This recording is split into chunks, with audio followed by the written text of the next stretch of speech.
right, what's up? Welcome to a new episode of Movie Schmovie. This is episode number 437. Wow. My name is Steve. I'm one of the co-hosts of the show, and as always, I'm joined by Ron and John. And John. No great change to your voice for the required. There were possibilities, but a lot of them had like slurs in them, and that's what that is. Yeah, okay. It's pretty insane.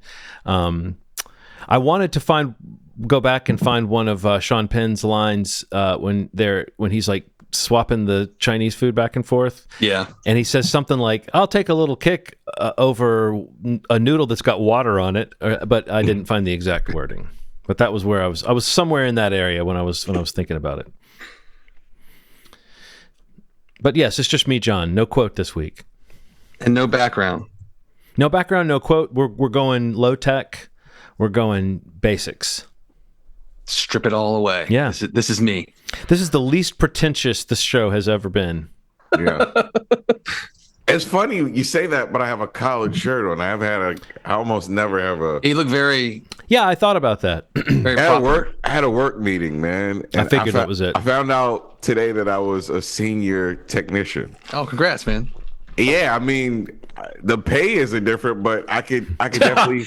Don't you love that? yeah, they give you all these crazy. But it's such titles. an honor. Yeah. Thank you so much. King of the shit castle, and I'm like, yeah, thank you so much. You gave me a new title. But the cool part is I can use that on my resume. Sure. And that's gonna. Yeah, there's helps. A lot of senior tech jobs out there that they made a mistake. I don't know if it's still the case because I don't understand what the job market is right now. But I know when I was it was always good if you could show that you had changed your position every so often. Yeah. I was always able to spin my Apple tenure into something that, because I had I started as this, and then a couple of years later I was doing this, and then I was called something that had the word lead in it. You know, the different things that it was like you're able to make that seem like a trajectory. So yeah, if you go senior, the only thing I think is, Ronald, they just saw you had a little gray in your beard, and they said it's time to call him a senior technician. That's what that was. They also saw that when I talk to anybody younger than me, I go, "Hey, Sonny." Yeah. Hey, you shake your finger and you say Sonny. And hey, also, Sonny. I think you're always offering them butterscotch from your coin purse. It's the strangest combination of traits. Like the wrapper's half off. It's weird. It's really weird. It's really weird. And you've got like a balled up Kleenex in your pocket that you keep offering to people. You need this? You need a Kleenex? No, I'm honored, Ronald, to be in the presence of such a senior employee. Man. Yeah, it's good stuff, man. Yeah, I appreciate that. That is a senior employee shirt, though. It is. Right. Yeah, I don't know the last time I've worn a shirt like that. Yeah, I don't think I ever have. I hate it. I fight it as much as possible. People like this say terms like "button it up." You know what I'm talking about? Sure, of course. Let's just button up the issue. There's like a manager book. I feel like all of them read. I actually found out that there is like 2 or 3 books that managers read with these terms. Like, if we could just fasten this issue, if we could just circle back around, circle back to this. It's like it's like the language that they use to kind of encourage movement. Well, Ronald, if you're not going to circle back, you have to table it. You have to table. Let's table this. Yeah. And if nothing else, you got to get some fresh heads on it. yeah, for sure. And then if you use all that together, it's a 6-hit combo. Yes, like totally. Fighter. And at the end of the day, it is what it is. It is what it is. Yeah, what it is. If we can all get on the same page. Oh my God. About the end of the day. You hit us with all of it. Cool. This is kind of a back to basics, just like we were talking here. This is a stripped down John intro episode. We don't have any fancy lists this time. Yeah. We're getting back to the format here. We're going to talk about a required viewing pick that I made a few episodes back in a bit here. And then I think we're going to all talk about maybe some movies that we've seen in theaters, at home, whatever we feel like talking about. That's the classic movie format. We do what we want. Yeah. But is there any news items, anything fun, exciting that you want to drop in, mention before we get into the required viewing? Either of you guys? Oh, I have a new idea for a feature where it's just like You guys gauge what my anxiety level is, and then I tell you what I'm either worried or pissed off about that week. Oh, okay. So like I'm worried or I'm peeved or I'm irritated, so you can just say like, I don't know, what's bugging John? I don't know. We can figure out a name for this segment. But right now I'm worried. I'm not irritated, but I'm worried about something, and I wanted to throw it at you guys because I think there's something that happens sometimes with these great performers. Sure. I call it the James Gandolfini principle, but you could also maybe call it the Michael Scott problem. All right. And that is where a performer performs a role that they bring so much of their talent and what they can offer to that they can never not be some version of that in another thing. And that, like, the reason I say that is like, whatever you think of The Office, Steve Carell can't be funny in anything else without making you think of either that or Anchorman. You know what I mean? Like those are two great comic modes, but he can't get past those. So when something like that ends, you go, he'll never be that funny again, And James Gandolfini, he always was Tony Soprano, no matter what he did. Like that's not really a problem, but it's like it's a good thing he got to be Tony Soprano for so long because there's no way you're not going to think of that. And I have a concern about now that What We Do in the Shadows is over, that Mark Proksch, who played Colin Robinson, and Matt Berry, who played Laszlo, I don't think they will ever get to be as funny again because you'll always be thinking that's like Colin Robinson, or that's a lighter version of Colin Robinson, or that's a lighter version of Laszlo. And it's because they brought so much of their comic. I mean, it made those characters great. But unlike the other characters who were doing accents and stuff on that show where they can kind of step in and out of it, I think those guys, like Matt Berry, at his funniest, you're going to be thinking, oh, that's kind of like a Laszlo thing. And I just feel like I'm worried about that, Ronald. What do you think? I'm a big Matt Berry fan. Year of the Rabbit is one of the shows that I'd say you should watch that kind of has that feeling but doesn't. I think he can be other things. I think he can be other things, but the way he punches words, that special thing he does, he doesn't stop. Is a Laszlo thing now, though. You know what I mean? Yeah, for the average person, it's just going to be like, that's like Laszlo. Yeah. So he does that in everything I've ever seen him in, which is really crazy. So you're right. People are gonna think that's like a Laszlo thing. Could be like, oh, that's like Laszlo. And then like Colin Robinson is the same thing. Like Mark Proksch was funny in other things. He was on Better Call Saul. He was on The Office. But like, there's something about Colin Robinson that is like the perfect distillation of his comedic gifts that I'm like, oh, are we ever? Do we just? I think I just want a Laszlo and Colin Robinson spinoff so that they can be those characters forever and be hilarious. There you go. You're onto something there. That'd be wild. Well, anyway, that's what I'm worried about this week. What about you, Steve? Do you notice this with some performers where it's like they just hit a certain thing and it's like that's it? Like, like I mean, definitely.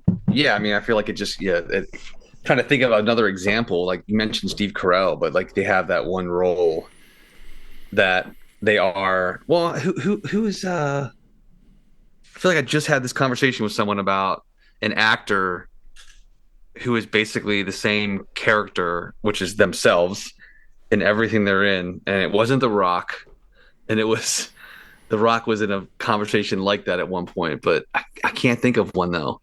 I know what you're saying. Vince Vaughn was in a corner like that for a little bit. He would do, but he didn't have one character. I think that's what saved him. That's it. Yeah. That was more like he keeps playing the same thing. It wasn't like, oh, he's always, and then you name the character from Old School or something. He would have the rant every movie. It's like, suppose you and I fall in love, and then I get sad, and you just go down the whole run. You get chlamydia because you cheated on me, and then I come back into the relationship, and then you just like that was a thing for a couple movies. Mm-hmm. I was like, damn, is he? And then he starts doing different stuff, man. He was in True Detective. I was like, oh. That's what I was thinking, True Detective. Trying different stuff. Yeah. Trying different stuff. Well, maybe, I don't know, maybe listeners, if they think about somebody that fits that, it might be good to hear, if there's anybody we're not thinking of. What, Ronald? John David. And I'll tell you why I think that. I don't know if he's one thing, but like, I think he feels like he has to yell all the time. Who's this? John David Washington. Oh, but I don't think he has an iconic role that you don't go, oh, that's Frank Wilson. His famous role, Frank Wilson. Is this beginning of your diss song? Because it sounds like a. Well, no, I'm just saying I don't think that he has you've never been in an iconic role. Well, he hasn't. Like, he hasn't played a character on a television show for 7 years, like the examples I was giving. You're absolutely right. But yeah, and he's not that good. Yikes! I mean, look. You call him like you see him, man. He's been solid. He's been solid in some things, but I don't think what was it? The why am I spacing on the robot movie? What was that called? He was great in that. That was a fun movie. I think that matched his what he can do really well. What was that called? The one that was shot on the cheap camera, the Sony camera. Oh man, come on. I mean, a lot of people liked it. The Creator. The Creator. The special effects in that was so good looking, man. Honestly, that's the thing. Like, that movie, like I like that movie so much. Yeah. But like, he was the worst part of it. And I feel like we had this conversation when we talked about that movie. And like, that may have, and John's right, I think that may have been some of the best he's been. But like, I've always kind of been selling stock on him. Like, I've never been in the bag. Actually, the best he's been outside of The Creator was Ballers. Yes, he was incredible. He was so good on that. And then that seemed to be a peak for him. Because he was a football. I guess he was just personality. Just like, he just was something different than he's been in any other movie that he's had, I think, since then. I struggle. So I just saw, I tried to watch the first couple of minutes of Tenet because I think it's some of the most special camera work and action I'd seen. Right. And there's that scene where he gets kidnapped in the end, and he's supposed to say like a word like the woolly mammoth rolls in the heat of the night or something like that. And it was like he was trying to deliver this line, and I'm like, I don't believe him. I don't believe he's like a secret agent with this line in his head that he has to say to make people believe, okay, he's not a terrorist. It's like, what is it about him, man? Like, well, I think he's a guy who's like, what's the line? Like, all sizzle, no steak. I think he's like all simmer, no nothing else. like you know what I mean? Or no anything else. It's like, I feel like he's really good at glowering and that kind of simmering. He's got that good stare. I mean, I think that's maybe why he worked for me in The Creators, because so much of that role was like anger and being on the defensive, and I think he played that well. But yeah, I don't think he some people can like deliver dialogue in a sort of laid back way and it sounds natural, and some people do it and it sounds kind of wooden, and I just think he's one of those actors who sounds kind of flat to me. But I see why he's not like borderline incompetent the way that like an actor who wrecks movies is. But I do think that he's, what you said, Steve, is that it's like he's often the least inspiring part about a movie. You know, and good movies, you know? Yeah, really good movies. It reminds me of, like, his casting sometimes feels like, Jesus, I'll just say it, like musician casting. The way that, like, Common's in the movie, Common's gotten better. But you remember when Common first started? Yeah. And he was like in like Terminator Salvation, he's like, we have to get to the planet to get to where we need to go so that John Connor can get. I'm like, Jesus Christ. You sound like a board with a mouth. He's very dry and stiff. And what was that other one that he had? Like another perfect example of a movie that's I thought was very good, but Malcolm and Marie with Zendaya. He tanked that movie. Like he's on there with her, and she is just like electric. He tanked and that movie. And he just could not even like. I just felt like, and the casting in that role was like, this movie could be incredible. Yeah. If somebody could match her special, that X factor that she has, and I don't know. But obviously this has turned into a let's cut on John David Washington episode of the podcast. No, we don't do that, but. Hopefully, maybe he's got some cool stuff in the pipeline, and he'll prove us wrong. Yeah, I'm ready for my opinion to change. Yeah, that's exactly. I feel the same. I hope he proves us wrong. I hope he doesn't come in here and like kick our asses, and that's how he proves us wrong. I mean, sometimes it takes what it takes. You know what I mean? I know. Like, I guess we asked for it. We had it coming. So yeah. But I want everyone to know, if they do want to kick our asses, we stopped doing the worst movies of the year episode. We stopped doing that years ago. We stopped. Yeah. So we're not just over here being tacky. Yeah, because it would all be the Rock movies. So I mean, 1 through 5 would be. Yeah, I know. It would just be the same movie listed 5 times.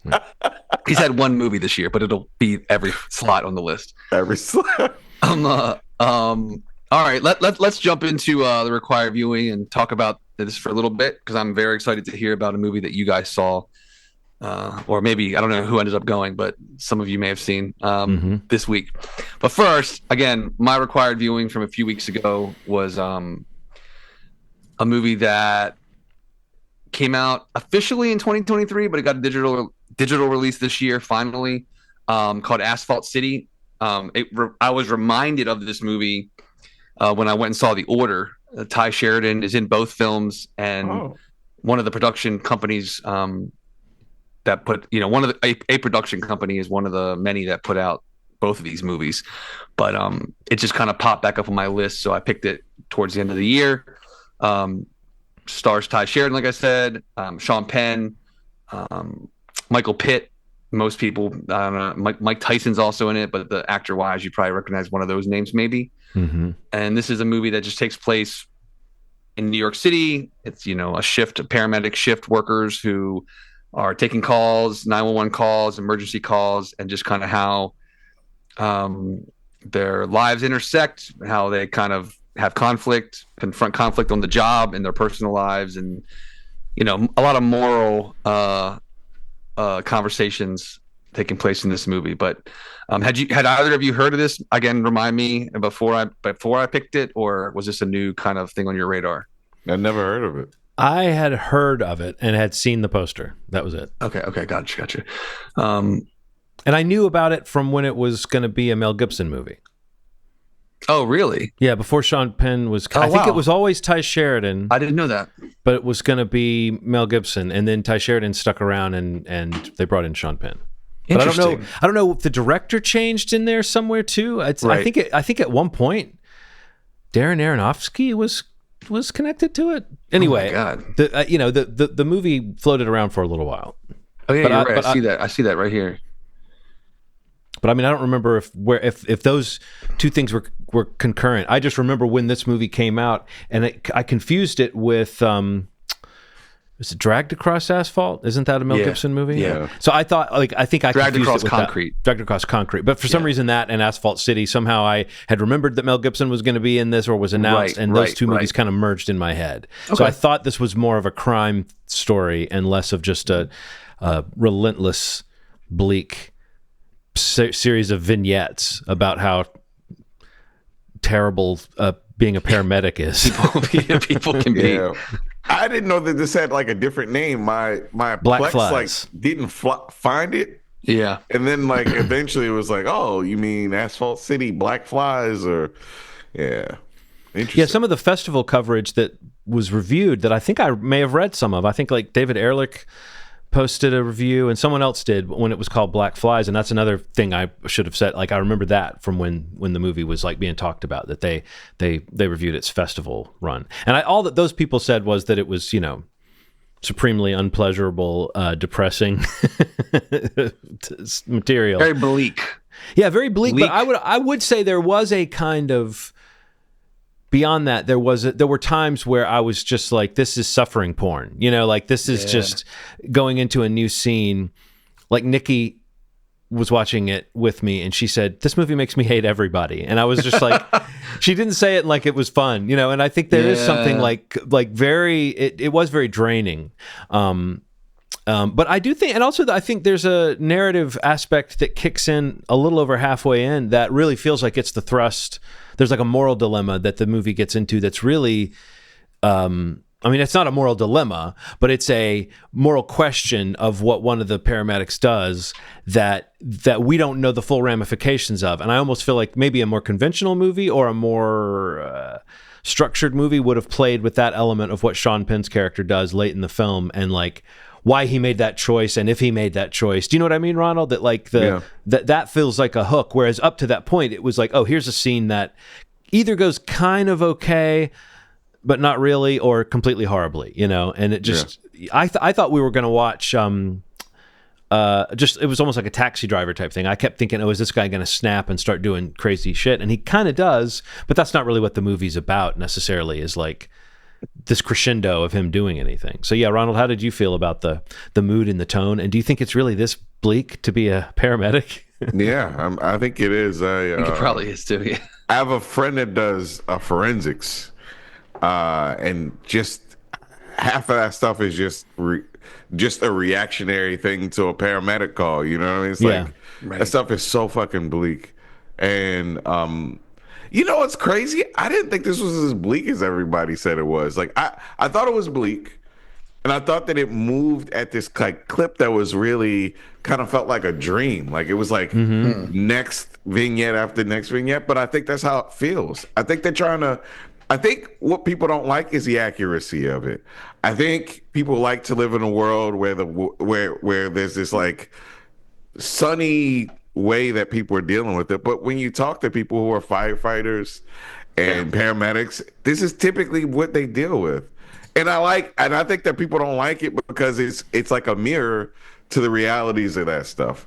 Mm-hmm. A friend of mine was a cop, and he quit, and he said it was because every day, everybody he encountered, he was seeing them at their worst or on their worst day. Right. He was either delivering news or taking them in or stopping them from doing something. And he just said it started to make him feel so bad or badly towards humanity, you know, and that it like he couldn't take it anymore, you know. And I totally understood that idea of like, oh my gosh, you know, even if you're a highway patrolman or something, it's like, you know. And again, this is not to make excuses for the way that some of those people maybe take that shit out on people, but as far as what would that mental toll be, I mean, I could see it being bleak to be a paramedic, but the way this guy's even like living in like the shittiest situation possible and getting involved in this creepy, weird relation, I felt like the movie was painting it almost like you said, Ronald, as like a nightmare more so than a reality. It's almost a dark fantasy film about how bad it would be to be a paramedic. But I'm sure that the reality of those vignettes is, I mean, that stuff felt very believable to me. Like the way that you're trying to help somebody while they're yelling at you, you know, is an interesting thing, but also super depressing. And some of those actors too felt like, I don't know if they were like real people that have been through stuff, but it felt like they found some non-actor performers to play some of the patients that were being taken in, and that was another thing that lent it this weird. I hate to always mention the Safdie brothers, but that whenever something's like making me nervous with the way that it's filmed and the way that it's edited and what it's showing us of humanity, it makes me think of the messiness of the Safdie brothers. But I think it had an accuracy to it. Like I've know people that are like paramedics and firefighters and cops and stuff like that, and it's far more bleak than this. I mean, this is like just a sliver, and I don't know. Like I didn't hate that part of it. The part with the body in that house felt like that was a little too far. That felt like, are we getting into like a horror film at this point? Like it's like, it was. And it's one of those movies that's just it's tough to watch. I mean, whatever scale of bleakness you find that it falls, but it's like, I guess to your comment about Nikki's point was just like you're watching it, and you're like, there's really nothing to really quote unquote like about this or about these people, really, except for the fact that this is just maybe a you know, through the looking glass at like what this type of profession or this you know. The city life, you know, like I'm sure that it's not far off from accuracy. I mean, you know, again, knowing people that are in that line of work in Baltimore City, you know, and kind of the stuff that they see and talk about is just, it doesn't really feel that far off. And I mean, I feel like it's like, you know, the thing that I think I like about movies like this and that I did like about this movie is that, you know, the characters that you're meeting you're following, you know, whether it's Sean Penn or Ty or Michael Pitt, even like they're on this like spectrum of like how much has the job or how much is the city, the people, the profession how much is it like not only changed them, but like how much is it basically like destroyed them, or compromised, the person that maybe they once were, and we don't know who, Sean Penn or Michael Pitt's characters were before we meet them. But Ty is kind of like supposed to be some sort of a starting point, coming into this clean or green, and it's like even with his brief experience at the time that we see with him in the movie, you see even how much he like questions things, even though he's supposed to be, I guess, some sort of moral compass in the movie. Right. And even that is compromised in certain points because, he's going off of misinformation, or he's so worn down by the surroundings and the people that he's, that he's seeing, having guns pulled on him. And, it's like, who do you want to help, or how can you help someone? I don't know. I like that kind of ambiguity with the characters. And, you see some that are so far down the line that like they just don't care. They're only looking out for themselves, or they're looking out for people that are looking out for them explicitly, or there's a back end or, an upside for them, which is obviously not okay. But it's just that differentiation is really interesting to me. And I don't know that the movie does it well across the board, but that's the most interesting things I found about it. I thought it was okay. I mean, I thought there's enough there to kind of keep me interested. The fact that it's kind of like the little vignettes, like John had mentioned, probably kept me more interested in it than I would have been, just because it breaks apart so quickly into different scenes. It kind of kept it moving for me, because I don't know that there was enough there to kind of really hook me and keep me interested in a movie that might not have been that. I don't know, but it was okay. It was I think it's on Hulu, if it sounds at all interesting to you. I kind of, when you were saying it was like, is it going to be like Taxi Driver? I was like thinking, Training Day, like had that little vibe, or if it would go more into that. And it does tiptoe around that a little bit, with these characters, with specifically Ty and Sean's characters. But just could have went a little better, I think, or went a little further maybe. Well, I mean, I think that what you're getting at is reminding me of what I was saying about the plot line that we get into in the last half of the movie.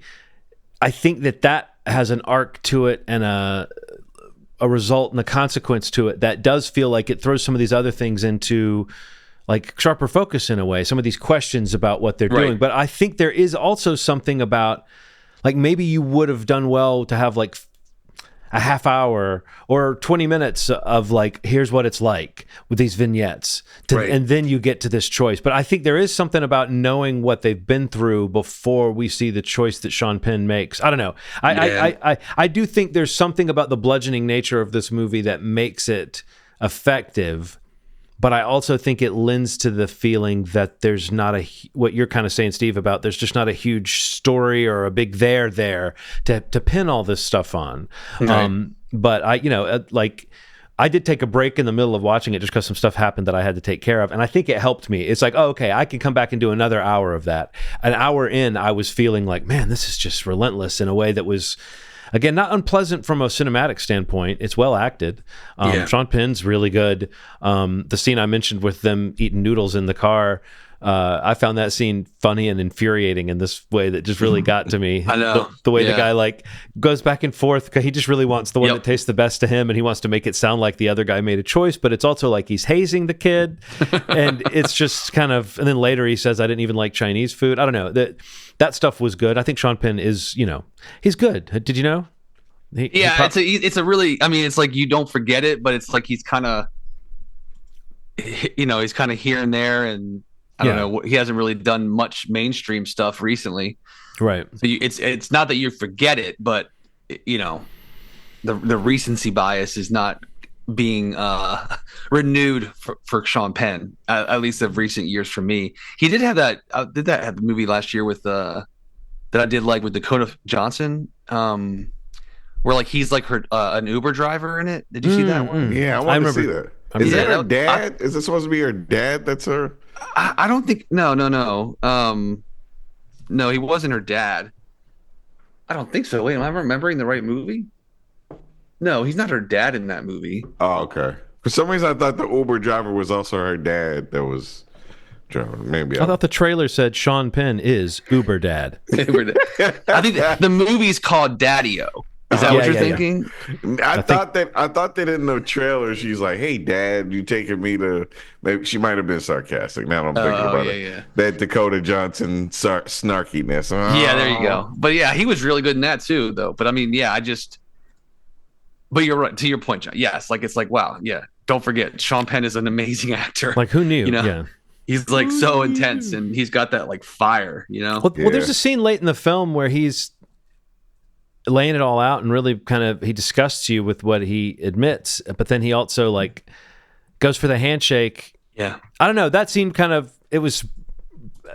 I thought that was a case where acting really made a moment kind of heartbreaking, even though you don't really like this guy. Totally. But you still sort of feel some sort of pity for him, and I think that's something that Sean Penn has always been willing to go there with a character where it's like, oh, it's like he's unpleasant or pathetic or something. You know what I mean? Something that maybe that's who he really is, but he also allows that to be captured on screen. So it's like he seems like an angry guy, but he plays that. And this, I don't know, there were parts of this movie where he was charming by Sean Penn standards, like where he's kind of like being the mentor, but then there's when they're having like their funny banter and they're trading like the worst jokes that you've ever heard. I think that hints at that kind of Ronald, which I do know is true to people that are in these professions, the gallows humor, right? Yeah. Like that's how they survive, is by having a little bit of that darkness. They can joke about it. That last joke was dark. I was like, oh goodness. Okay. Also, Mike Tyson was like weirdly just a background character. Like I thought Mike Tyson was going to maybe do more. I don't know, how he gets a part like that, but it seemed almost like, oh yeah, you almost wouldn't know that was Mike Tyson if you didn't know it was Mike Tyson. Yeah. His speaking parts were pretty. I mean, he emoted enough. Like he's definitely the angry boss. Well, he kind of is like this angry but sweet. Like the way he plays it is like he's like, you guys, I'm not mad. I'm disappointed. Dead dogs. Like what? That dog scene, thing. That scene was crazy. It was insane. Yeah. I think that's where that's where it kind of lost Nikki, because they played that scene, but also that was an indication of how fast this fucking movie was moving. Yes. Because it's like, oh, he goes out and sees the dog. Oh, you think, oh, is something bad going to happen to that dog? I hope not. And then bam, it's like, oh yes, something bad happened to that dog. But also then the way that scene plays out, Michael Pitt is such a piece of crap. But also, but you're right, Steve, that you do see his like character as like a response, his version of a response. He also looked like roided up or something. I don't know if I've seen him look this like sweaty and kind of jacked before. Maybe that was just for this role, or maybe he's like, gone in that direction. But I feel like I haven't seen him in anything for a while. He was a lot, man. He was pretty good. In something recently. I didn't like he was almost unrecognizable. Honestly, the last thing I remember seeing him in, which was forever ago, was Hannibal, and it's like, so that right. That's. But I feel like I haven't seen him in that much stuff. No, he was in something. I feel like we all talked about this. He was in something recent, where he was like, oh, what was that movie? Oh, that Netflix movie with Benicio del Toro. Oh my God, what was that called? Justin Timberlake. Oh, Reptile. Yeah, he was in that. He like played. Yeah, he's in like a handful of scenes in that movie. That's the last thing I saw him in. But that was last year. I mean, so he got that movie and this movie really probably shot around the same time. I don't think I watched that. It's Benicio, Justin Timberlake, Michael Pitt, and who plays the female lead? Alicia Silverstone. Yep. Yeah, I don't remember much about that one. I guess I remember the name, and I remember that it got panned, but that's all I remember about it. I thought it was okay. I mean, it was nothing exciting, but it was okay. A lot of movies get panned. Yeah, especially if it's has any association with Netflix. Yeah.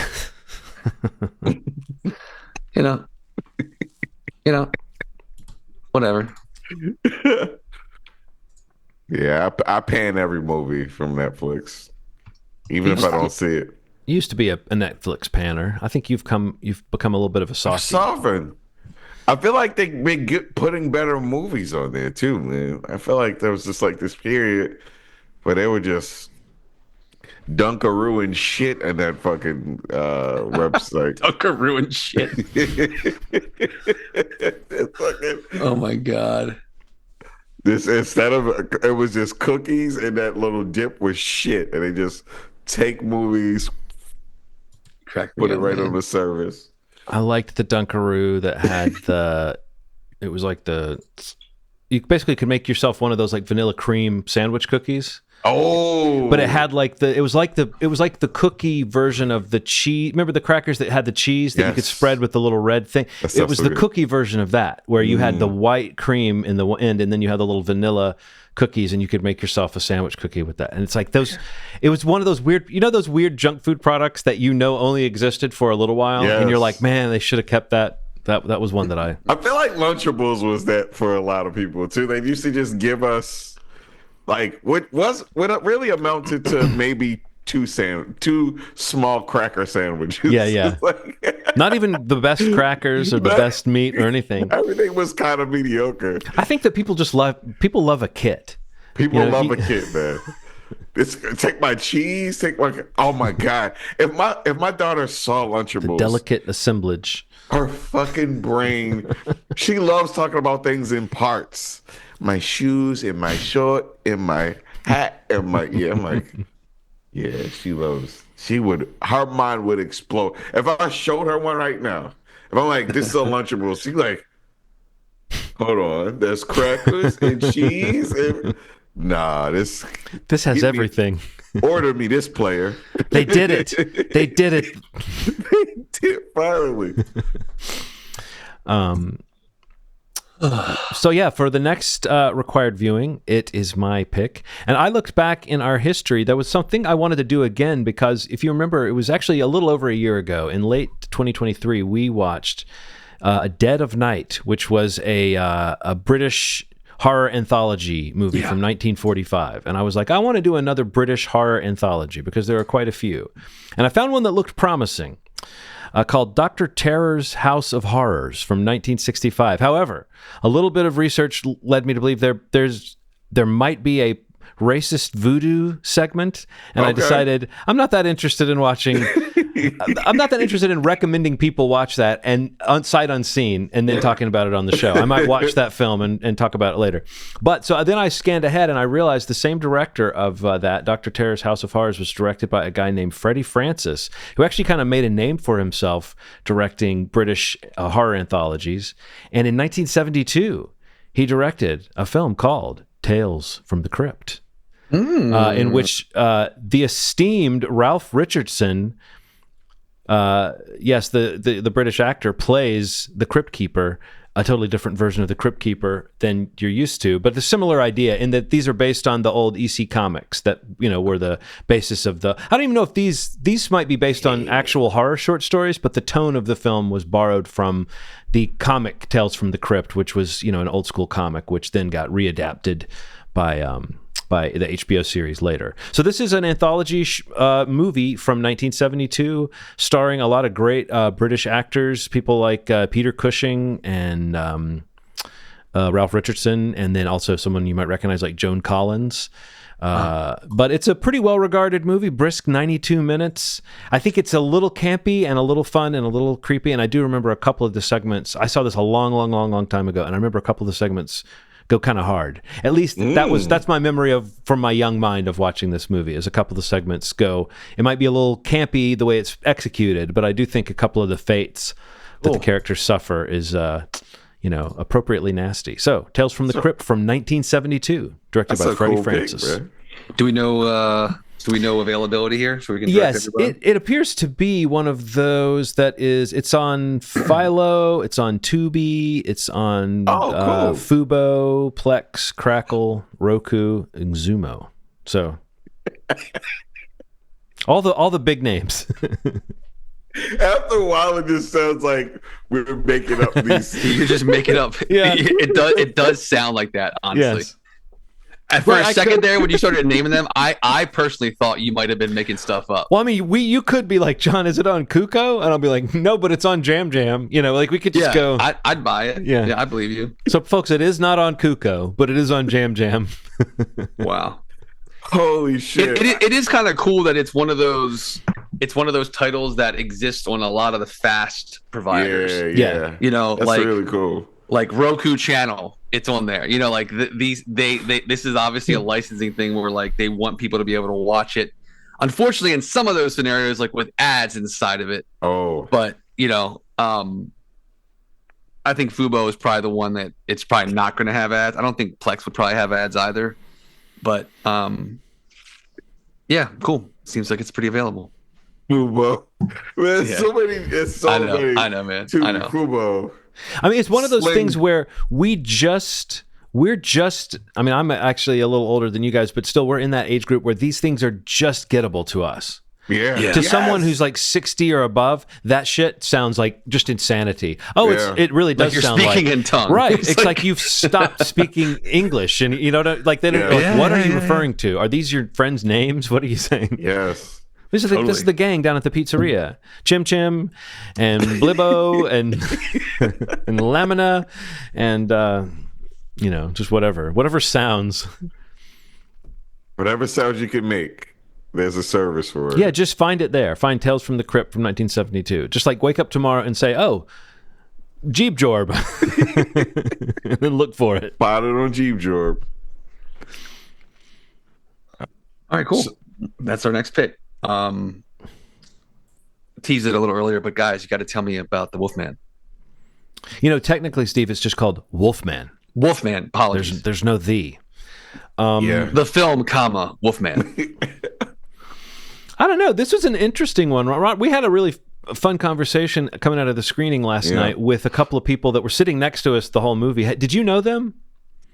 Okay, there's a funny story about that. They were not press. And Redacted went up to them and said, "Hey, you guys, who are you with?" And they say, "We don't have any access." And they're like, "Well," Redacted said, "You're going to have to sit down there." And they said, "Okay." And the guy says, "I'm not going to move. There seems to be plenty of seats in this row. I'm not going to move." She comes back and starts yelling at them. And she's like, "The only reason I'm letting you stay here is because if I get mad, I might turn into a wolf." Right. Yeah. It was crazy. So they weren't supposed to be there and just got yelled at. So when you came in and they were I was like, they were unwelcome guests. But we had a nice conversation with them after the movie. Incredible conversation afterwards. It was really fun. I'm just saying that the reason I brought that up is because we all had a similar take, I think, which was that we were at different points going, "Oh yeah, this movie seems like it might be doing something," but then in the end, it seems like a lot of this stuff wasn't building up to something that the movie was necessarily going to pay off. But then the things that the movie did do that were interesting weren't necessarily part of that long setup phase of the movie. That was kind of my feeling, was that it kind of dragged. Like in the beginning, Steve, they set up a family dynamic that you think is just going to blow up around the supernatural events of what's going to happen in this story. But in the end, what then happens is the wolf. I mean, folks, it's called Wolfman. The one thing you can guess is that probably the lead is going to have some kind of transformation.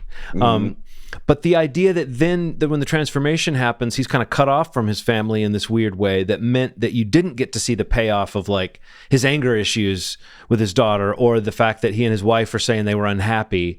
It made those things those emotional resolutions feel more remote. And I think, Ronald, a lot of the decision to make it happen over one night is what causes a lot of that. Yeah. If it had happened over 3 moons, if it had been over 2 months or 3 months, it might have been there would have been time for the human storyline to develop in between the supernatural stuff. But doing it in one night means that pretty quickly these family relationships have to become secondary to the craziness. Do you know what I'm talking about? Like the fact that then you're not really watching the payoff of those emotional things. You're watching much more just how did these people deal with this crazy situation, which I don't really want to spoil for Steve the mechanics of what's going on, but I will say the movie has one really cool cinematic trick in it in the middle. That's a perspective shift that I thought was one of the more interesting sort of tricks that it played. But I don't know, Ronald, how do you feel about all that? Do you kind of know what I mean about like the actual movie? Once they get to the cabin, it almost feels like it's a little separate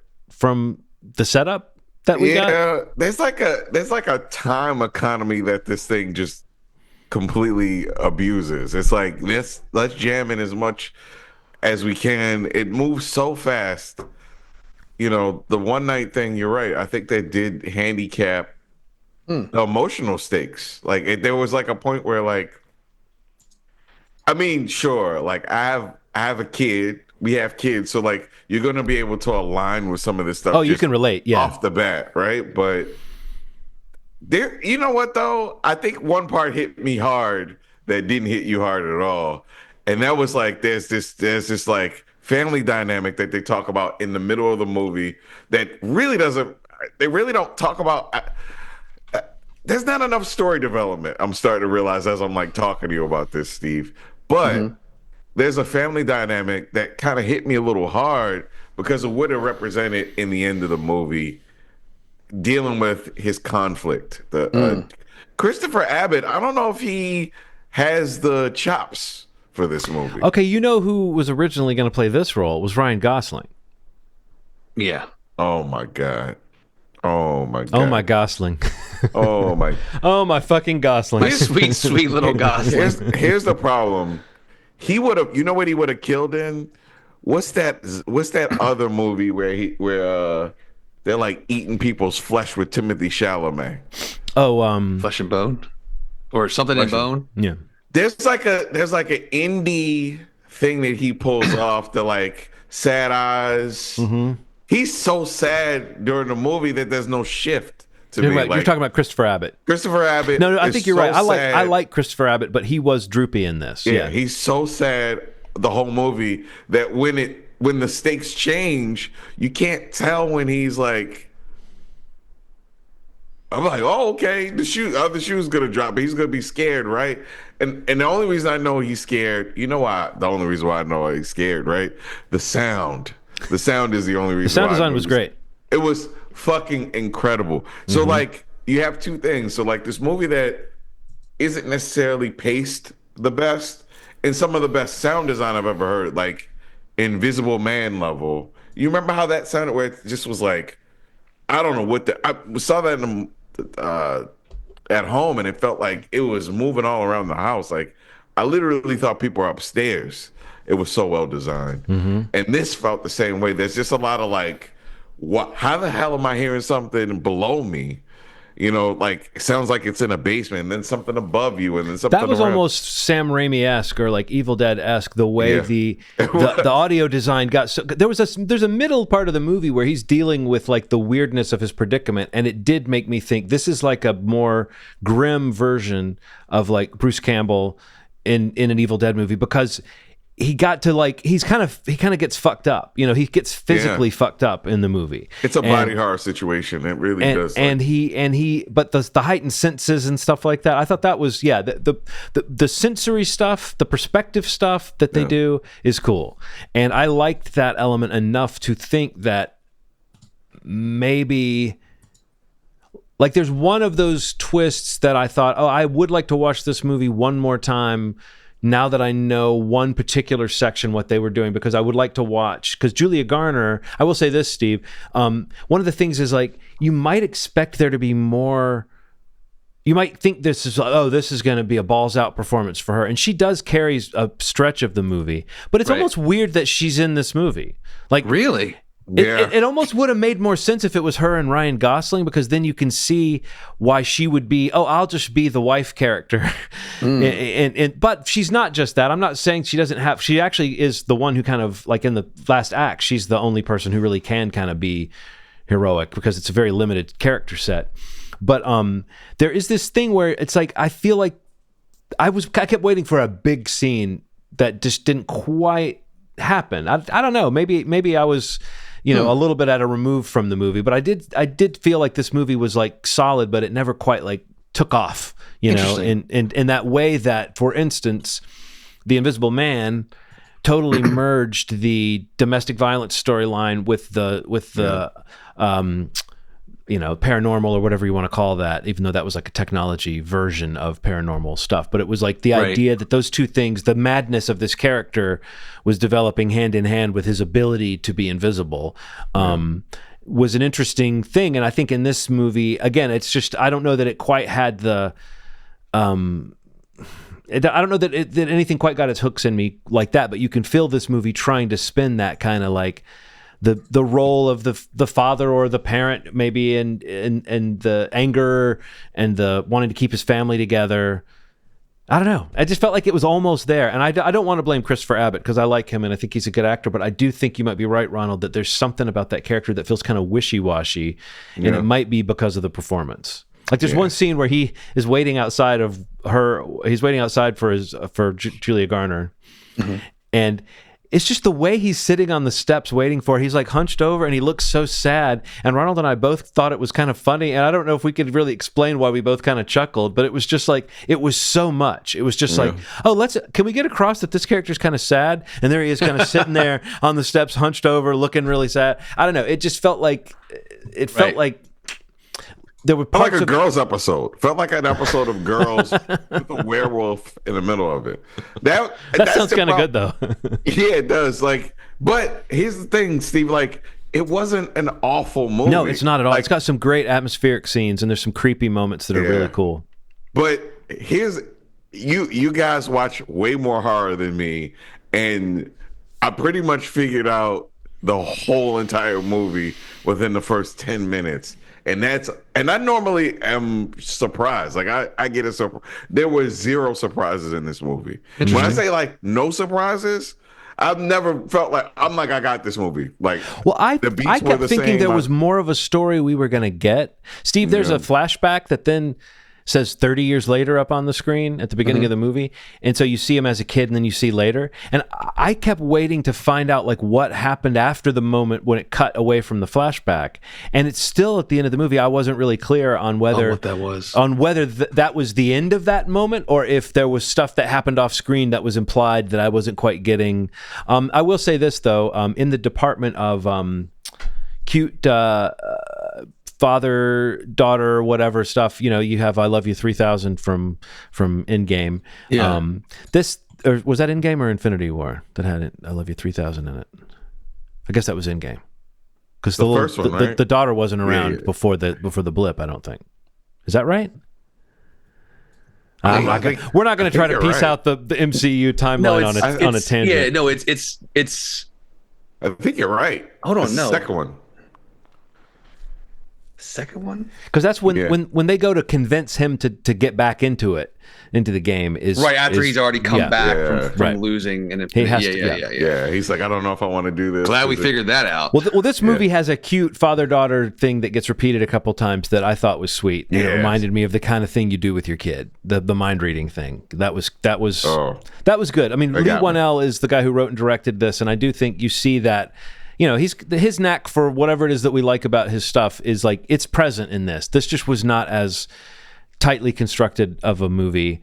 It's a bummer. I mean, I'm still very excited to see it. But I think the thing is, I could see you really enjoying it, but I also think I think what was more likely is that you would enjoy the stuff that I'm saying is fun to watch that I wouldn't want to reveal. It's just like there's a few scenes that are there's like there's a couple moments that are just good suspense moments, and there really are moments where I don't know if you felt this, Ronald, where if you felt like, oh, now this movie has hit a gear and I'm in, and then it would kind of level off a little bit. And I do think there's a moment, and you pointed this out, Ronald, that's played as a big reveal. It's a reveal to the character, but it's not a reveal to the audience at all. And I think it hurts a little bit that the movie seems to be playing it like a big reveal when everyone in the audience already knew what this thing is. The other thing is, I do want to talk about creature design for just 1 minute.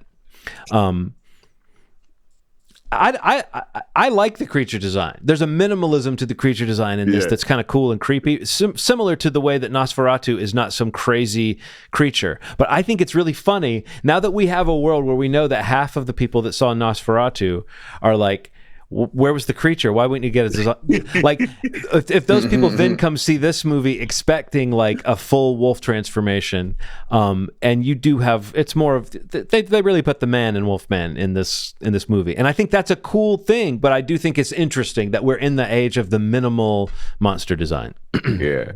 You can easily be like, what's that man doing behind that other man? He's like, oh, that's a wolf. Yeah. Oh, cool. What's wrong with that guy with the underbite? Is he a zombie? Yeah. Does he have a skin condition? Yeah, I regret it. Last time you had mentioned, John, that there was like the clip of the transformation, mm-hmm. and I kind of regretted going to watch it. Yeah. How did it make you feel? I mean, again, I don't want to judge it without seeing the movie, but I think it kind of was a little underwhelming to me. Mm. But yeah, I don't know. I'll withhold judgment until I can actually see it. But yeah, I just, my initial reaction, like just that one piece of it was like, nah. Well, I mean, like, that was kind of weird. By the time it gets to that, you've already accepted that you're not seeing the typical werewolf story. Okay. So I think in that moment it was more like, oh, they're going that far. I almost wondered if there was going to be any real transformation at all by the time it gets to that part. Yeah. Okay. Do you know what I mean, Ronald? Like, it's because it's almost played more like a disease or something, and less like an animal transformation. And if it's the metaphor that I think it is, like I think it hurt my feelings more than it was like an effective scary movie. It was like, oh shit! What's the metaphor that you think it was? Am I gonna spoil it? Well, we don't know if you're right. I guess right. There's like a thing where like the dad has it, and he's a monster in the woods, right? And there's like this thing like, is it like shitty dads just like passing on trauma or passing on abuse or something like that? Yeah. Do you hand this down from generation to generation? Because it felt like this guy was a good guy, and then he was basically like, I'm leaving forever. You know what I mean? Like, right. It just felt heavy. Like, I'm like, God damn, like I already have like this like trauma stuff about like I don't want to be my dad. I mean, not even like my dad was a bad guy. No, when you said that last night when the movie was over, I was like, that's such an interesting thing, because I do think this movie gets into that question of like how much that, I don't know, it's just that dad energy and what it is and what it does, you know. And I think I think a more tight version of this movie would have really made all that stuff click. But it's still interesting that it even gets into it, you know. Yeah. Even with me telling you that still doesn't give. No, it still doesn't. It still doesn't give anything away. Like you can still watch a movie like, oh, okay, it's odd. It's an odd movie, but I think I want to see it again. I just want to see it again to see the way Julia Garner is playing that stuff in the middle before we know what she's really encountered. Like the little trick the movie plays with perspective. Sure. It doesn't show you the same event from two different points of view, but it does switch a little bit, and you start to go, oh, okay. When this person was acting weird to this person, what the other person was doing was not what we thought they were doing, because we were seeing it from their perspective. It's almost interesting how much of what makes this movie interesting has nothing to do with any of the usual werewolf stuff. Yeah. Like there's very little of the usual werewolf stuff in this, I think. I'm gonna have to agree. I mean, like you don't, and all the stuff we're talking about has nothing to do with that. Like you know what I mean? Like the usual mechanics of werewolf: get bitten, full moon, right? Get closer to the full moon, slowly become a wolf. Animal nature taking over. All that stuff is, waking up in the park with blood on you, and then finding out there were murders. None of that stuff is in this movie. This is much more about what you're talking about, Ronald. Like a processing of trauma, or a processing of anger or something. It's a Wolfman procedural.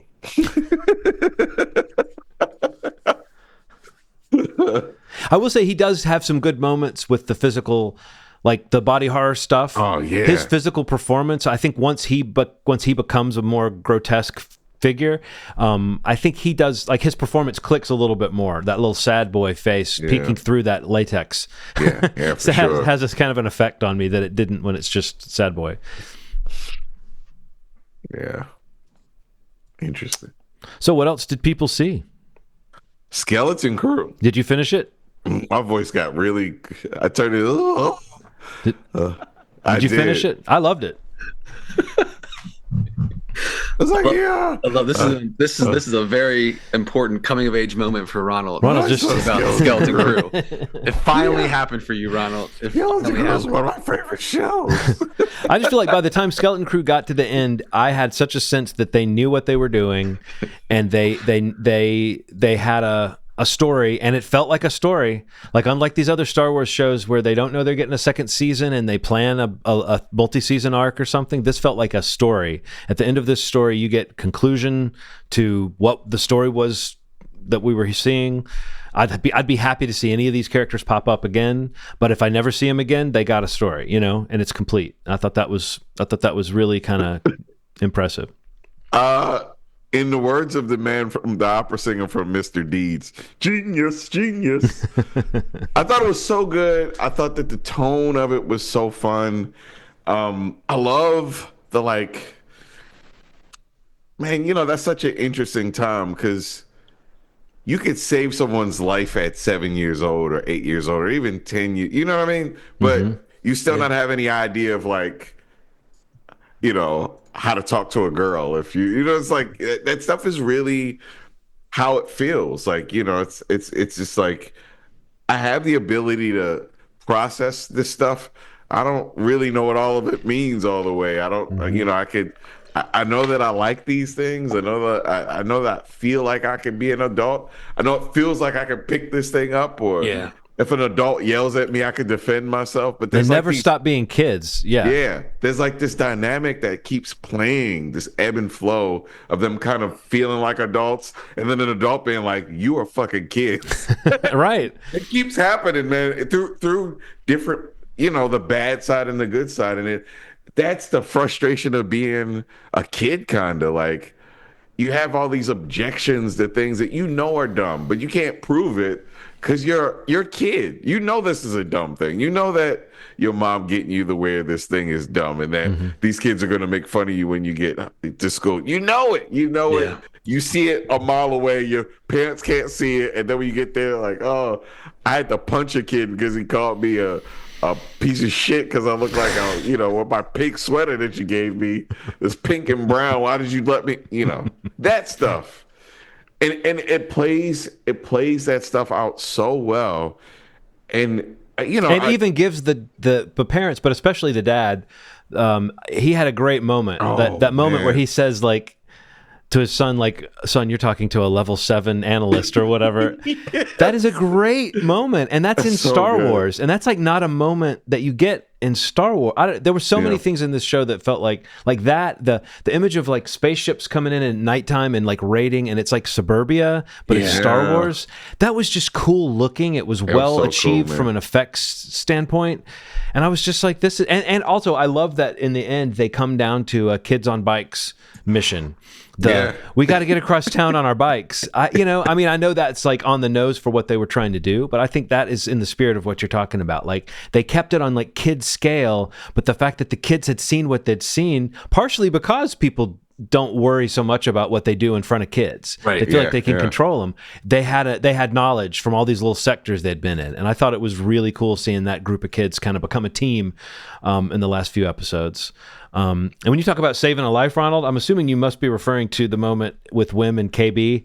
Oh God, man. When she says to him, "I bet you thought it would be more exciting to save somebody's life." I just thought that was I don't even quite understand why that's such a great line, but it was just so beautiful to me because that kid, Wim, kind of needed a win. He was sort of the main character, but he was also sort of the most little kid-like of them all and the kind of the most pointless. And then in the end that he gets to do these few things that really trade on his compassion and how good he is. That was just great. And each of the kids had that, Each of the kids were so good. And then Jude Law, just sitting on top of it all, Jude Law just being this pirate, this he represented all these things that felt heavy, man. What he kind of had these different personalities for different friend groups, which is kind of what you wind up doing as a kid. You wind up as you get older, you become different things. It's like Saul Goodman in space, a guy who like plays different parts, honestly, for different people. Yeah, Sure. And he just became this like different things for these different groups of people. And he cared for those kids, like he saw himself in them. That was the part, the pain. When he starts talking about his past, that's the moment where you go, okay, that's why this guy has a little ounce of redeemability in him, is that he doesn't want to hurt the kids. He didn't really want to kill their parents, even though it seemed like he was gonna. Yeah, that was the point where I was like, take it easy, man. Like I think he would have killed the parents. I don't think he would have killed the kids. I think that's where he's at. That's his twisted morality. I think he would have. Right. He would have said, you don't need your parents. I could be your dad. Right. Jude Law. You'll get over it, You're alive. You'll get over it. Well, what I love about him too is that character is really like that Han Solo who just didn't feel the call to be heroic, and I like that they managed to. I don't know. I just think it's a really cool thing to see an actor like that come in, and you can totally see why he would sign on to play a character like that. You know what's crazy? I know this is people didn't like it, but The Acolyte. I wouldn't have known about the types of people that Jude Law kind of was, if they weren't for that show. The kind of in-betweeners. Yeah. They didn't really talk about those in other stories the way that they talked about it in The Acolyte. These people that were like, had Jedi abilities, but weren't Jedis. Or were using the Force, but not even calling it the Force. Yes. Yes. Yeah. Not part of the binary is what you're getting at. And I think that's really cool. No, I think it was really awesome. And without giving too much away because there's some cool reveals in the story of Skeleton Crew. I like the way I love the details of what they ended up doing. This is not a Jedi Force heavy story, but the little thread that goes through, I thought that they handled it perfectly. And I love the answer we got in the last episode to what that was, that it wasn't, what I was afraid of. I won't say, but I kept thinking it was going to be one thing, and that I loved it. And I will say this, don't you think this has something to do with John Watts? Like look at the Spider-Man movies that John Watts has made, and look at how well they handle character and like those heartbreaking moments and balancing it with like kids and hopefulness. And then look at this show. This feels like a real to me, this is like, okay, this is partially as good as it is because John Watts has a knack for bringing heart and like a wow factor to this kind of storytelling. I mean, just like Fern, Wim, KB, and Neil, just their dynamic was so fun. And you're right, man. Like I think John has this thing for like the way teenagers talk to each other. And even though these are kind of preteens, it's a similar thing, right? Similar thing. The stakes aren't quite as high quite yet. I mean, but they were. This is like life and death. But yeah, I loved it, man. I want to rewatch it. I feel like in a day or so, I'm probably going to start on it all over again. Like,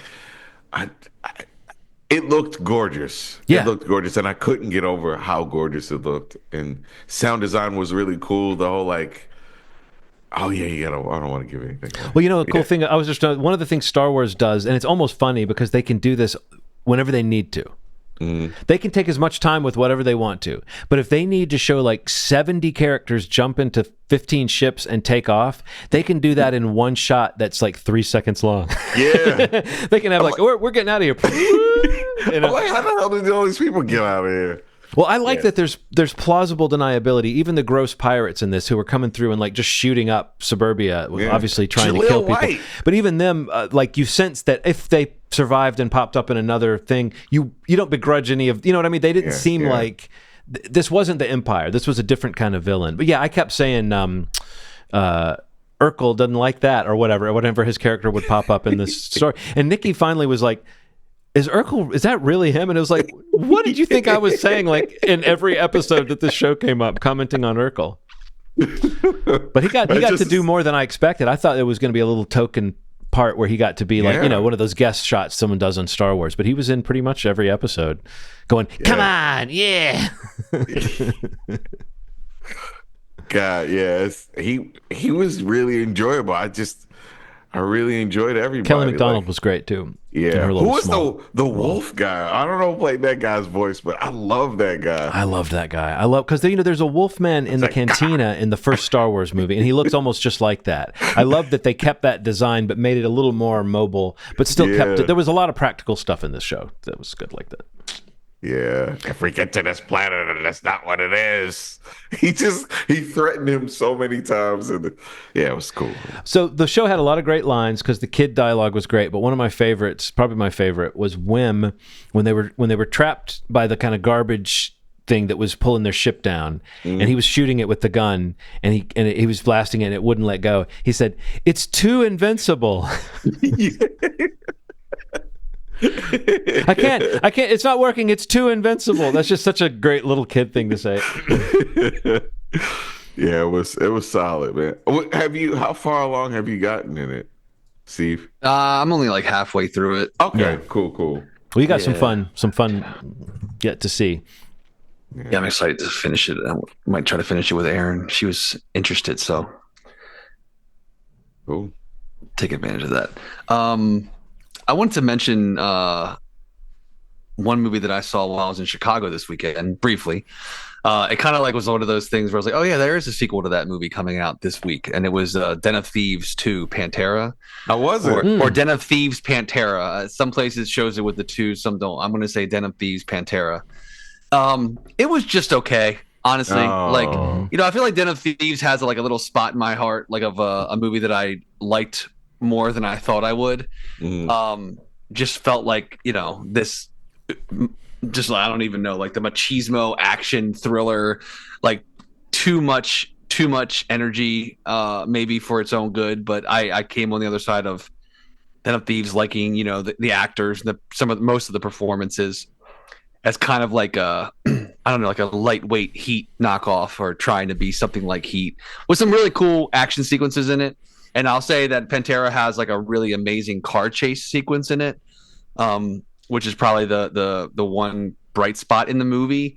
I felt like for a movie that's 2 hours and 30, almost 40 minutes long, it was extremely slow and very boring. The plot points get so convoluted that, even me and going, back and forth with my buddy after the movie was like, really having trouble maintaining like why half of the plot really mattered to really ultimately what you want to see happen in the last 30 minutes of the movie, which is last 30 minutes of the movie is actually pretty exciting. It's probably what, most people probably think this movie is going into it. You only had to wait 2 hours and 10 minutes to get to that. I know. Right? Yeah. Was it worth it? No, but the last bit was fun. Gerard Butler, I don't know. He's having fun in this movie. I mean, I don't know. He's kind of got that own little line of movies that he's in, these action movies, kind of like Jason Statham has these movies. They still make money. They probably make more money on home video than they do theatrically, although Statham's movies are still doing pretty well in theaters, actually. But O'Shea Jackson Jr. was horrible in it, though. I got to just say, flat out. Really? Flat out, yeah. Like, for a character that was kind of charismatic in the first movie, like the whole angle of Donnie, that's his character in Den of Thieves, without spoiling Den of Thieves, if you haven't seen that movie and kind of what allows him to get into the sequel, there's a character element in that first movie that really, he plays into very well, I think. And once that's understood and what's going on with him in this sequel, I just had so much trouble believing any of it. And, there's like no personality, and I don't know. There's just, the script was horrible. I don't know. It was just really a bloated, lackluster sequel. I got to be honest. Like I had my buddy watch Den of Thieves on the plane to meeting me in Chicago, and he texted me while we're on the plane like, that was awesome. I can't wait to see the sequel, because he didn't even know what this movie was. So I was excited going into it. Then I felt horrible afterwards, where I was just like, we committed this time. At least we got to do it together, I guess, is a silver lining. But he and I are 0 for 2 recently. We saw Y2K together, and which he absolutely despised. I just didn't like it. But I don't know. Yeah, Den of Thieves just okay for me. I mean, like, again, there's some cool action sequences in it, mainly the car chase sequence and the big heist at the end of the movie. And then a couple little twists here and there that that the first movie also had, which is people looking for that. It's there, but it's a little let down by it. I gotta say, a little let down by it. That said, these movies are made for very little in comparison to what other movies are being created for. So it makes money. I've already read that they're talking about another movie in this franchise. So we'll see where it goes. But Den of Thieves 1, far superior. Okay. I saw a music documentary that I think that everybody should see. Luther Vandross, Never Too Much. I think it came out on CNN. I'd heard about it. Sundance kind of named it one of its better movies that came out last year. And I think it was like a bidding war on it, and CNN eventually picked it up. Man, Luther Vandross has one of the most amazing voices I've ever heard in my life. Sure. And if you hear what he's on, everything from Ringo Starr to David Bowie, like he sang on everything that you could think of, and he wrote a ton of stuff too. And just seeing him in his most vulnerable state, because he dealt with a lot of like weight issues and stuff like that, losing weight, gaining weight, and then just not being able to find love while he was alive. Like it's just like a sad sort of thing. But it's the happiness is that he always enjoyed making music. So that's kind of the thread of it that makes it really fun to watch, and seeing some of his performances and realizing where he was. When you were probably listening to an album, you're like, oh, look on the credits. He sang back. He's one of those guys like Michael McDonald or something, where you find out like all the records he sang on, and it's like he was like, didn't Luther Vandross sing with God, what group did he do backups for before he? God, it's gonna drive me crazy if I don't think of. Was it not the Talking Heads? Was it? I know. David Bowie talked about him a ton. Oh, maybe that's it. It's David Bowie talked about him a ton, man. Like there's like parts where like you can see him in the studio. They were like making a song, and he like came up with a line, and David Bowie's like, "Whoa, what the fuck did you just say?" Pause. Like, and he like change the song because Luther was such a good writer. He create new things. And the 1974 tour and the album Young Americans, which if you know that Bowie song Young Americans, it's got some great like backups on it. It's like call and response stuff. Yeah, Luther Vandross was part of that. So one of those people that's just part of music history. You gotta give your props. I guess I'll mention a doc that I watched that was I didn't actually think this movie came together as a movie as well as it could have. It felt like there were just some incongruous moments where there would be like transitions with weird, like it sounded like placeholder music that you would get from like a one of those audio houses that sells music, where you would say like but it was weird how incongruous it was, because I think a more artfully edited version of this documentary could have been like a truly great doc. And it's the documentary called what's the name? Oh, From Darkness to Light. It's about Jerry Lewis's aborted 1972 film, The Day the Clown Cried, where it's the doc is for the first time they've gotten some footage from the movie, or at least for people to see it in this level of quality, so that you just see a dissection of this failed movie that Jerry Lewis couldn't finish. And when you hear what it's about, you can sort of understand why it would not quite work. It's about a clown in a concentration camp who entertains the kids so that they're more docile and happy when they're being led to to be gassed and everything. And it's like meant to be horrific, but it's also sort of like saccharine and kind of queasy, and you can tell that it was kind of getting away from him while he was making it. And the content It really is bizarre. I mean, it really seems like it would have been a bizarre movie at best. But it's just content that's never really going to work, no matter how you approach this kind of content. Like Life is Beautiful is a movie that a lot of people loved. And, I remember even being kind of smitten with aspects of it. But it's also a movie that a lot of people criticized because of just the wrongheadedness of trying to use not just Nazi Germany, but like the backdrop of a concentration camp as like story fodder. It's just a sort of, there's ways you can maybe deal with that material without being so crass, I guess, would be the way to look at it. But anyway, an interesting subject and an interesting documentary, especially in the opening stretches when you're seeing like various people, big names, talk about the reputation of this film, The Day the Clown Cried, that never happened. But I just feel like a slightly better edit and a slightly more artful presentation of the same material would have been a really good doc. Now, it was aired on, I don't know if it was AMC or something. It was aired on a cable channel, and I actually saw where somebody had. That was the only airing of it, but someone had linked to a Roku recording of the movie, and I saw that being shared on social media, and I clicked it and watched it. So I don't even know where you can watch this movie now, but I would say just be on the lookout for it, or maybe even see if you can find that Roku link that someone shared. It was a very weird thing to do, but I'm glad they did. That movie concept sounds It's crazy. Yeah, no, it's.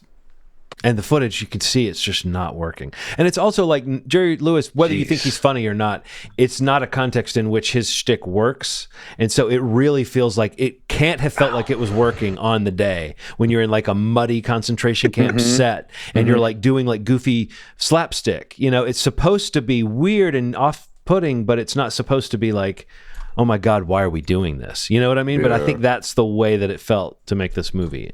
So, yeah. An interesting subject. If you're clued in on those movies that never happened kind of thing, this is one of the big ones because very few people have seen anything close to an assemblage of what the movie would have looked like. Like Harry Shearer, oddly enough, is one of the few people that was allowed to watch it or was shown, some kind of rough cut of it, and he said it's bizarre and horrible. That like it's not like some hidden gem that just needs to be rescued. Yeah. So weird. That is weird.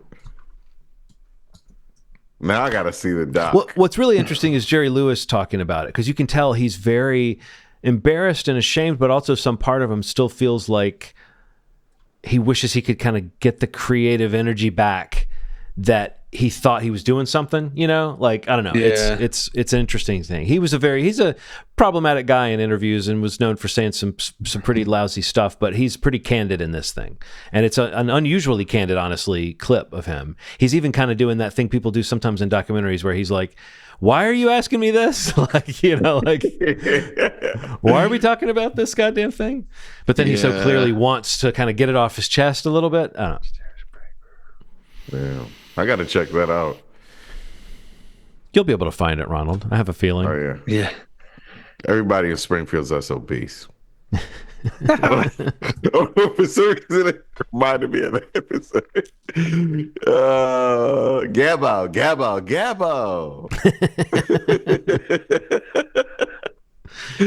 Oh, man.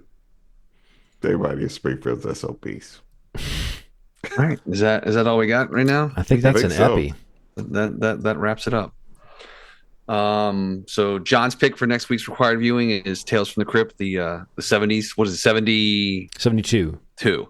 Yeah, if you type in Tales from the Crypt 1972, you will see the appropriate links. Yeah, for this movie. And then otherwise, we'll see. I don't know. We'll see between now and then. I'm not sure, but maybe check in on Silo. Would be Silo. Oh, Severance comes out. Oh yeah, that'll be a must watch. So we'll talk Severance next week for sure. I hope. Sounds like a very Schmovie episode. The promotion that they're doing, where they actually set up in Grand Central Station, the actors were there. Oh, what? That's nuts. Yeah, I would love to have been able to. Everything I've seen, I haven't seen much, but the stuff I've seen has indicated that they really sort of like up the ante on the concept of this show, like that they add layers and that I can't wait to see where they go with season 2 of Severance. It's gonna be good. That first season ended, and you felt like, oh my gosh, they really are doing something. Like they really are. I don't know. It's almost hard to describe the way that season ended, and then we're almost 3 years out. I'm ready to get back into the workplace and leave my personality at home. Yeah. Awesome. So moviesreview.com is the website. You can go there to listen to the podcast and choose where you would prefer to subscribe to us. That'd be great if you could do that for the audio option. youtube.com/moviesreview podcast if you want to watch the podcast or listen. That too has options. You could also watch shorts on our YouTube channel if you don't have the time to check out the whole podcast. We kind of break out some little pieces of the episodes there. Takeaways, if you want to get a little taste of what the podcast was about this week, you could watch that there as well. But any of those, if you go to the YouTube, hit subscribe, hit the bell to get notified when new stuff drops on the channel. And we would appreciate if you did any of the stuff I just mentioned. It'd be great. And even better, maybe tell somebody you know about the podcast. Always trying to find a larger audience. Yeah. Text somebody, email somebody if you still email. Send a carrier pigeon, see where it ends up. Throw a bottle in the ocean. Someone will find it. Tie a note to a brick and throw it through someone's window. That works. I didn't tell you to do that, but that works. But yeah, anything you can do would be greatly appreciated. Someone who likes that kind of thing. I mean, I'm not just saying anybody's window. Yeah. Yeah, good clarification. Yeah. But yeah, thank you so much for listening as always. You made our day. Thanks. Bye.